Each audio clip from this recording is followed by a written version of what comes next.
Louisville head coach Rick Pitino and the AD Tom Jurich out in the wake of the school's latest scandal. As for this ridiculous thing today about administrative leave, is the most ridiculous thing I've ever heard of.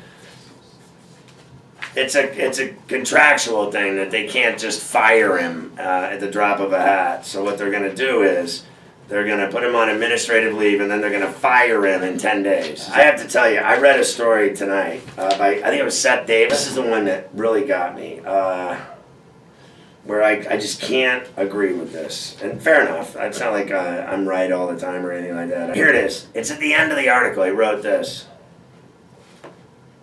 It's a sad way for a storied career to end.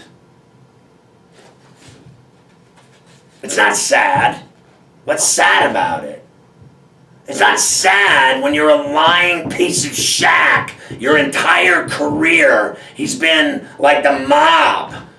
Everywhere he's been, he's cheated and lied. That's just all there is to it. He was busted. Do you realize he was busted when he was an assistant at Hawaii in his first job ever? He got busted for cheating. Everywhere he's been, he's cheated and lied. That's just all there is to it. And at Louisville, he cheated like beyond reproach, not only in basketball, but he cheated on his wife. And he knocked up some waitress at a restaurant. It's the worst story you've ever heard in your life. And he got away with that too. She ended up going to prison. How about that one? He knocks her up. She tries to embezzle or, blackmail him, right? And she ends up in prison.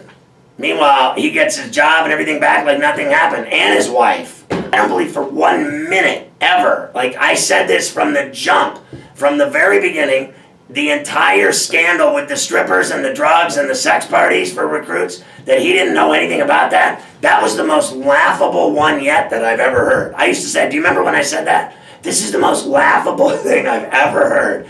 That guy didn't know that was going on his assistant's time and money.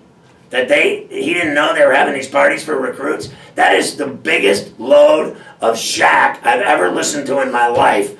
And I remember doing shows saying exactly that when it happened. He's lying through his teeth. He knows everything. Rick Pitino knows everything. He knows what time these guys brush their teeth. Trust me. And then now he's named in this. And once again, he lies and says it's a complete shock. It's not a complete shock. That's a lie too, because nothing's a complete shock when you're a felon and a criminal your entire life. You've been lying your entire career. I don't care what anybody says.